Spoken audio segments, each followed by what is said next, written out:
రూపాయలు పెట్టుబడులు వస్తే విదేశీ పెట్టుబడులు, అందులో రూపాయలు మన రాష్ట్రం దిశగా వస్తున్నాయంటే మన ప్రభుత్వం, ముఖ్యంగా చంద్రబాబు నాయుడు గారు కానివ్వండి, లోకేష్ గారు కానివ్వండి, పవన్ కళ్యాణ్ గారు కానివ్వండి, పైనుంచి మోడీ గారికి మన విశ్వాసం కానివ్వండి, ఏ విధంగా మన ప్రభుత్వం ముందుకెళ్తుందో ఒకసారి మీరంతా కూడా గమనించాలని మళ్ళీ ఒకసారి కోరుతున్నాం.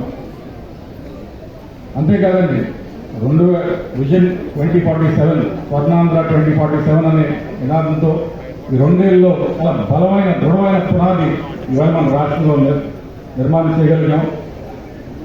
కానీ గతంలో మనం భవిష్యత్తు గురించి ఆలోచించినప్పటికీ గతం కూడా మర్చిపోకూడదు. 2024లో ఏ విధంగా రైతన్న మన తోడున్నారు, ఏ విధంగా మహిళలు మన తోడొచ్చాడు, ఏ విధంగా యువత మన తోడున్నారు.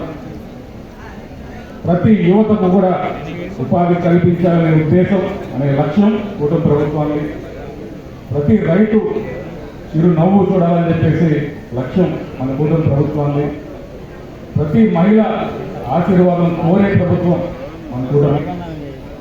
ఈ అందరి ఆశీర్వాదం ఈ 3